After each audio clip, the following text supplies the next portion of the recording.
There's a version of Child's Play that you've never seen.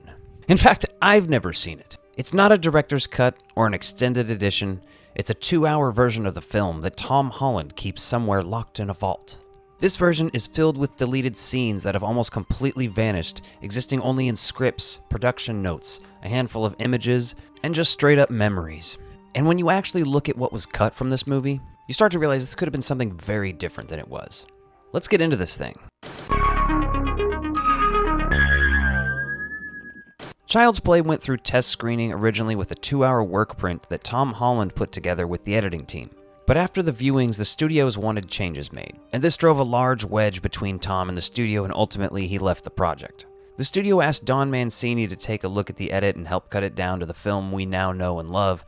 But still, what are we missing out on here? One of the strangest deleted scenes happens before the movie even begins as we know it. Originally, Detective Mike Norris wasn't just chasing Charles Lee Ray. He was undercover, dressed in drag. Now I feel robbed of seeing Chris Sarandon in drag. Thanks. Thanks, Don Mancini. Although I guess you're the one who wrote it in there anyway, aren't you? Probably. That sounds like something you'd write in there. The scene plays out like this. Mike leaves a bar in disguise, gets followed by Charles and Eddie, and is cornered in an alley. Charles confronts him, thinking he's found an easy target. And then Mike reveals himself, before kicking him straight in the groin and triggering the chase we see in the final film. It's bizarre and it's unexpected, and ultimately it gives Mike a little more personality than we see in the final film. But it was cut for one simple reason. The studio wanted the movie to start fast. And oddly enough, you can still see Mike throw down his dress before he starts chasing Charles.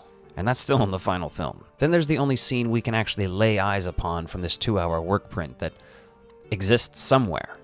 So this is an alternate version of the Voodoo ritual. It's a small change, but it's kind of important. Instead of immediately collapsing after transferring his soul, Charles lingers longer.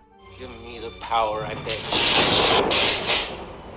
Le beau mercier de bois chaillot. Holding the doll, continuing the chant, stretching out the moment where Chucky is born. It's subtle, but it leans more into the supernatural, something the final film keeps surprisingly restrained. And the fact that this is the only scene we've seen from this alternate cut just shows you how much other stuff we're missing. There was an extended scene in Andy's room where he shows Chucky his toys, including a moment where he talks about his dead father. He even points to a photo of him, which, in a weird meta detail, is actually a picture of Tom Holland, the director. And this changes things because it makes one line from the movie hit completely differently, when Chucky tells Andy he's an angel sent by his dad. This makes more sense with this context. It was manipulation on a piece of backstory that we really didn't see in the theatrical cut.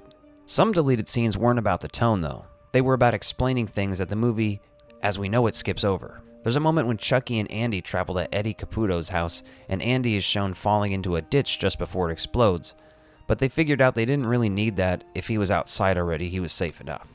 In another scene, Karen and Mike go to the burned-down toy store after they talk about Charles Lee Ray. They find plenty of undamaged toys in the alley, explaining how the peddler found the original Chucky doll. Now, these aren't huge changes individually, but together they do make the movie feel more grounded. One of the biggest lost elements is this entire, extra subplot in the hospital. Originally, Andy befriends a girl named Mona, and she actually interacts with Chucky. Unknowingly, she helps him get closer to Andy. There's even a scene where the doctor tries to trick Andy using a normal good guy doll, pretending it's Chucky to prove he's imagining everything. It's a psychological angle that the film doesn't really touch on in its final product. And cutting it removes this extra layer of tension. Sure, no one's believing Andy, but in this version, they're actively trying to disprove him to himself. There's also an entire scene that's dedicated to Dr. Death, the man who taught Charles Lee Ray Voodoo. In it, he performs a healing ritual on a sick baby for a couple successfully. Now this is cut for time and just shows that this guy knows what he is actually talking about, and that yes, voodoo is indeed real in this world. And it also shows it could be used for positivity, potentially. It helps show that this guy isn't supposed to be like an evil voodoo guy. He's supposed to be using it for good.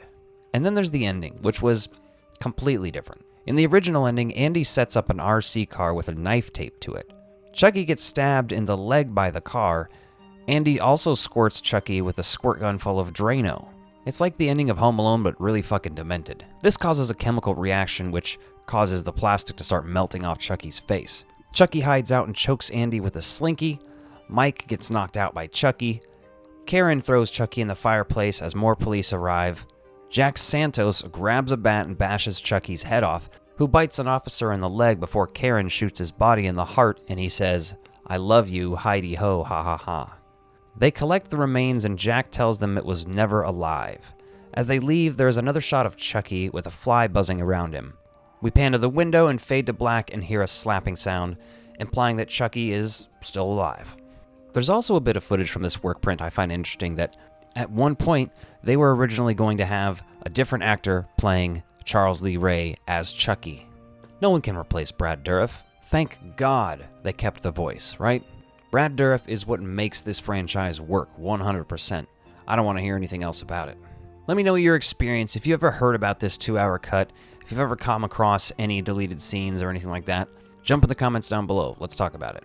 Quick thank you to my channel members and Patreon subscribers. If you want more ectoviolence, including exclusive videos and behind-the-scenes content, become a member by clicking the links in the description below.